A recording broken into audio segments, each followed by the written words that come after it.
one more look at this second NorCal 40 I got in the mail. We opened it together at about midnight, and we didn't hear any stations at all on the band. So I thought I'd wait until the daytime to see what was going on in 40 meters. And the only thing I heard was sideband.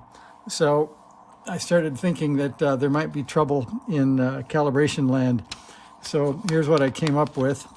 So first of all, a couple of options if you guys don't have a frequency counter. If you do have something like this old ICOM 735 that will do general coverage, you can listen to your own VFO on the radio and not need a frequency counter that way. So one way to do that is, we'll get here to the VFO schematic. You can see where the RX VFO comes off, which is the junction of C7 and C32. Or you could, if you want something higher in frequency, but you're going to pull the VFO if you get closer to the frequency determining component. So this is probably the safest. So one way to do that is grab a clip lead and connect it right there where I said, which is, let's see if we can zoom in and give you a look at that. So I think you can see C32 and C7 right down there in the bottom left corner. So I'm going to put a clip lead on those, and then we're going to see if we can hear it. Get you up where you can see the front of the radio, and I'll put the clip lead on here, and I'll try not to short anything or let out any smoke. All right, so we've got that on the end of C7, and we don't really know where we are. I do, because I took a look with a frequency counter earlier, but pretending that I didn't, I'll put this thing in the middle of the band and start at 2 megahertz and see if we hear it. So I'll get you a look up there.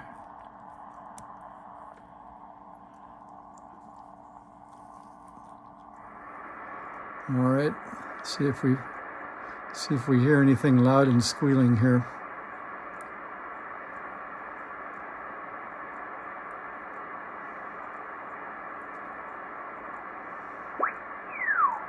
That might be us. Let's see. So that's the one. So that is the middle of the band, and that's 2.226 megahertz. Let me go to the bottom end, and we'll see if we can find it again. There we are. So we're at about 2.1. Let's call it 2189, something like that. So that's a little different than I started with, but it's pretty close. So when I first turned the radio on, it was 2.196 for the VFO up to 2.249. And you remember, if you look, where do we look? We look here on our schematic. You can see that the VFO frequency is 4.915 megahertz. And likewise, I think they tell us the VFO frequencies, but I'll tell you anyway, because so we don't need to really look. So if we know that we're going to be adding to 4.915, we know that the VFO has to be 2.085 to get up to 700. So we're way up here. If we add 4.915 to that, we get up about 7111 up to 7164. So that's why I wasn't hearing anything in the bottom of the band, because I wasn't in the bottom of the band. So that's one measurement. If we use the receiver, and you can just find near the 0 beat is pretty much your frequency. And it will matter if you're on CW or sideband, etc., but it's close enough for right now. So we will take off the clip lead, and next we'll bring out my eBay Simpson model 710 here with some Amazon probes, and we'll put ourselves in the same place. So one thing you'll find is that hooking things onto this will pull the VFO a little bit, but it's enough to get us in the ballpark to kind of tell where we are so that we're doing the right thing. All right, so now you can see that it says 2.19. It's pretty close. We were at 2.1896, so the ear was pretty good. So that's the bottom, 2.19. Now it looks like maybe it's drifted a bit, 2.190 instead of 2.196. And then the top is 2.244 instead of 249. So I went from the bottom of the frequency range to the top when you guys saw the frequency counter go up. So we've got some options. One of them is that we have a tuning capacitor on the VFO for the NorCal 40s. And you can see that, let's see if we can zoom in there for you.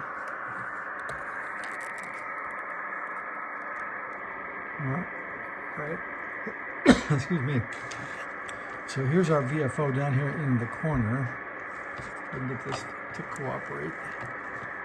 There we go. And you can see there's the VFO coil here, and there's the VFO trimmer here, and you can see it's wide open right now. So let's see what happens.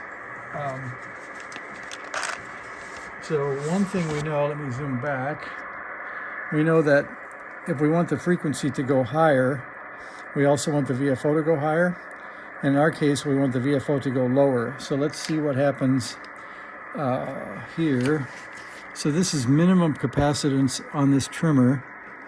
So let's try to move that. If I start to close those capacitor plates, you can see we're moving down. So let's close them all the way and see how far it goes. So it goes down to 2.16. Let me turn the frequency dial all the way to the left. That's as low as it gets. And so now you can see we're at 2.115, but we need to get to 2.085. So our VFO adjustment doesn't get there. Now let's see. If we wanted to go lower in frequency, that means we need more inductance. So I think if we can do some squeezing on our VFO coil here. So the first thing we'll do is we'll loosen up this screw, which is the nylon screw to hold everything solid while you're out beating around mobile with your NorCal 40. So I will try to figure out so you can see the two leads are here and here. So I'm going to try to squeeze those together to get us some more inductance.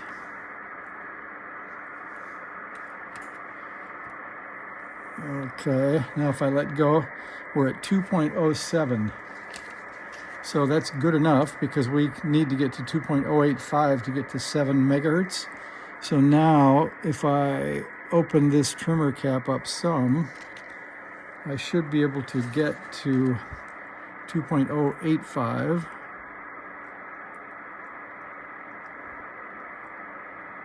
So that would get us right to 700 megahertz right at the bottom of the dial, if that was right. So now we'll tighten that nylon washer up because things will move. Pardon me, nylon screw.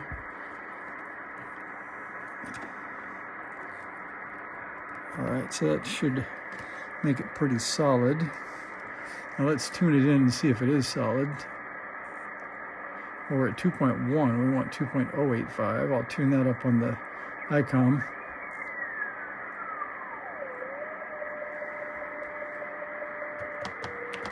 It actually is pretty mechanically solid, so that's pretty good.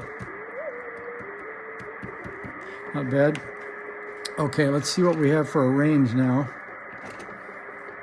So that's the bottom, 2.0846. So I can tune the control up just slightly and get to 2.085, which means that's 7 megahertz at the very bottom, or the very counterclockwise turn on that knob.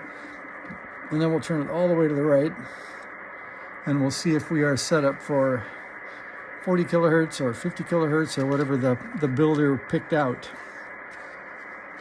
So there we are, and with our pencil here, we have 2.1325, and we're going to add Oops, we're a little bit off screen here. We're going to add 4.915. I think it's 2 for these crystals. 77407. So we're tuning now from 7 megahertz to 7047.